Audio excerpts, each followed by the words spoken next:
Hey everybody, we are going to do day 37 in the Christian Standard Bible. We're going to start out in Exodus chapter 16, verse 21. They gathered it every morning. Each gathered as much as he needed to eat, but when the sun grew hot, it melted. On the sixth day, they gathered twice as much food, 4 quarts apiece, and all the leaders of the community came and reported this to Moses. He told them, "This is what the Lord has said. Tomorrow is a day of complete rest, a holy Sabbath to the Lord. Bake what you want to bake and boil what you want to boil, and set aside everything left over to be kept until morning." So they set it aside until morning as Moses commanded, and it didn't stink or have maggots in it. "Eat it today," Moses said, "because today is a Sabbath to the Lord. Today you won't find any in the field. For 6 days you will gather it, but on the 7th day, the Sabbath, there will be none." Yet on the 7th day, some of the people went out to gather, but they did not find any. Then the Lord said to Moses, "How long will you refuse to keep my commands and instructions? Understand that the Lord has given you the Sabbath. Therefore, on the 6th day, he will give you 2 days' worth of bread. Each of you stay where you are. No one is to leave his place on the 7th day." So the people rested on the 7th day. The house of Israel named the substance manna. It resembled coriander seed, was white, and tasted like wafers made with honey. Moses said, "This is what the Lord has commanded. 2 quarts of it are to be preserved throughout your generations, so that they may see the bread I fed you in the wilderness when I brought you out of the land of Egypt." Moses told Aaron, "Take a container and put 2 quarts of manna in it. Then place it before the Lord to be preserved throughout your generations." As the Lord commanded Moses, Aaron placed it before the testimony to be preserved. The Israelites ate manna for 40 years until they came to an uninhabited land. They ate manna until they reached the border of the land of Canaan. They used a measure called an omer, which held 2 quarts. The entire Israelite community left the wilderness of sin, moving from one place to the next according to the Lord's command. They camped at Rephidim, but there was no water for the people to drink. So the people complained to Moses, "Give us water to drink." "Why are you complaining to me?" Moses replied to them. "Why are you testing the Lord?" But the people thirsted there for water and grumbled against Moses. They said, "Why did you ever bring us up from Egypt to kill us and our children and our livestock with thirst?" Then Moses cried out to the Lord, "What should I do with these people? In a little while they will stone me." The Lord answered Moses, "Go on ahead of the people and take some of the elders of Israel with you. Take the staff you struck the Nile with in your hand and go. I am going to stand there in front of you on the rock of Horeb. When you hit the rock, water will come out of it, and the people will drink." Moses did this in the sight of the elders of Israel. He named the place Massah and Meribah, because the Israelites complained, and because they tested the Lord, saying, "Is the Lord among us or not?" At Rephidim, Amalek came and fought against Israel. Moses said to Joshua, "Select some men for us and go fight against Amalek. Tomorrow I will stand on the hilltop with God's staff in my hand."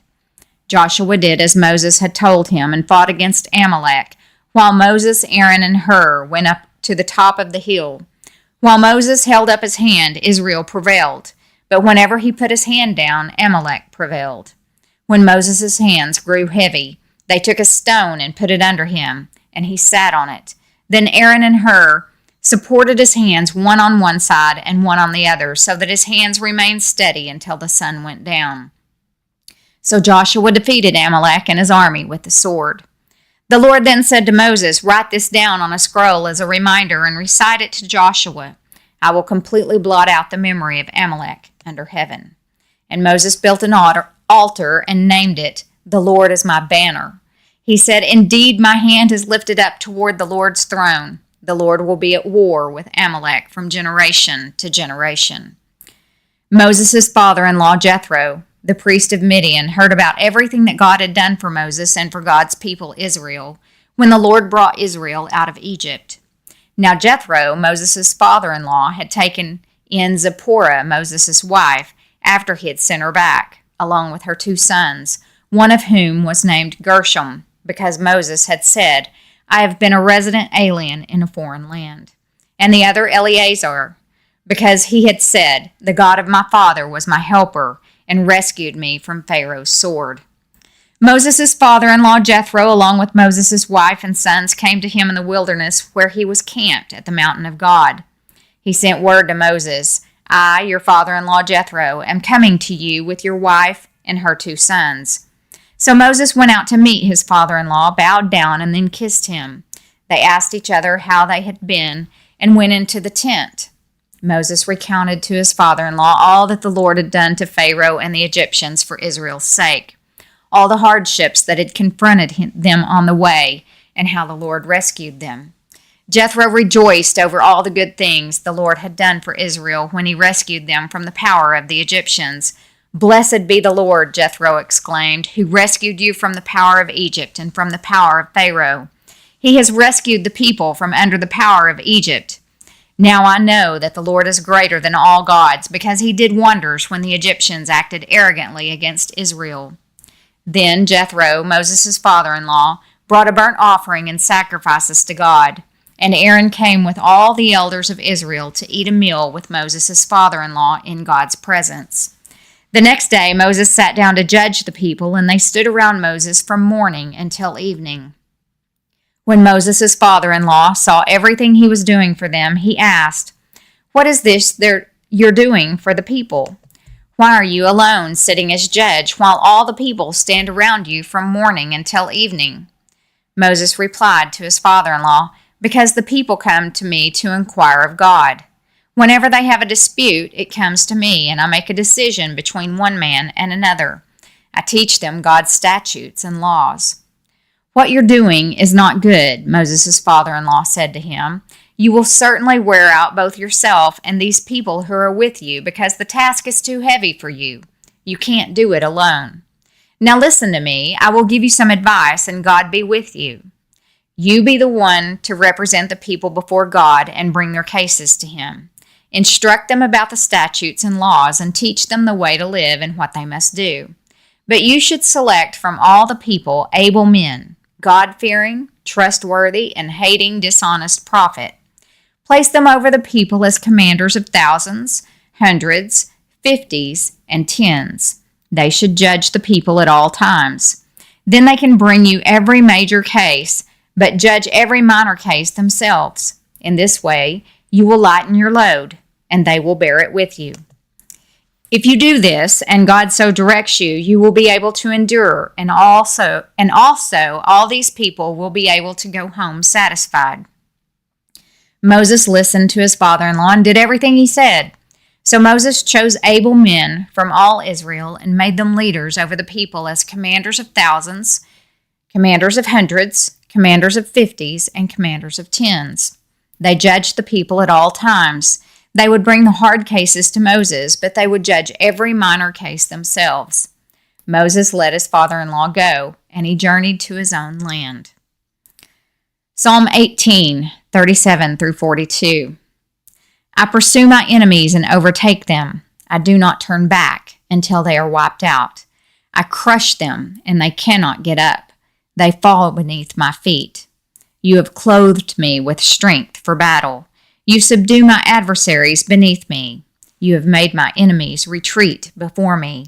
I annihilate those who hate me. They cry for help, but there is no one to save them. They cry to the Lord, but he does not answer them. I pulverize them like dust before the wind. I trample them like mud in the streets. Proverbs 4, 10 through 13. Listen, my son, accept my words, and you will live many years. I am teaching you the way of wisdom. I am guiding you on straight paths. When you walk, your steps will not be hindered. When you run, you will not stumble. Hold on to instruction. Don't let go. Guard it, for it is your life. Matthew 23, verses 23 through 39. Woe to you, scribes and Pharisees, hypocrites! You pay a tenth of mint, dill, and cumin, and yet you have neglected the more important matters of the law, justice, mercy, and faithfulness. These things should have been done without neglecting the others. Blind guides, you strain out a gnat, but gulp down a camel.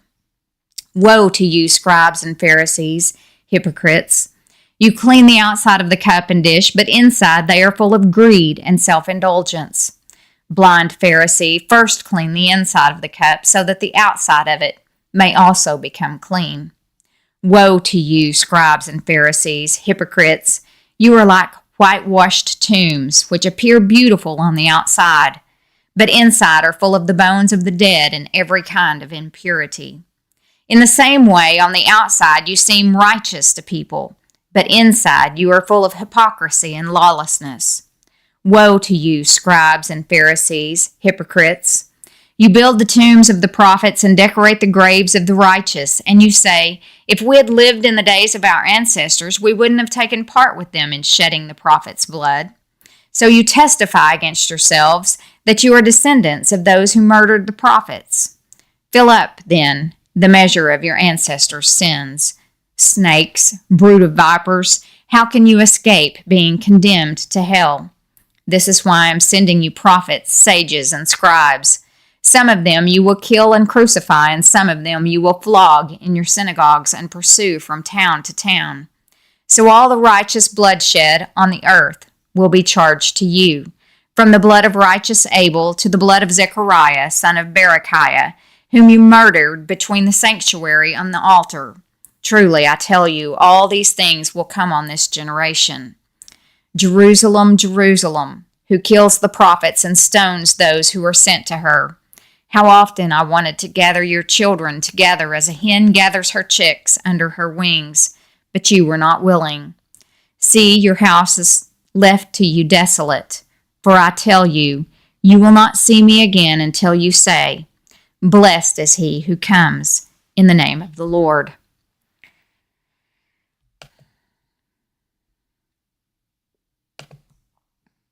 That concludes day 37 of the Christian Standard Bible.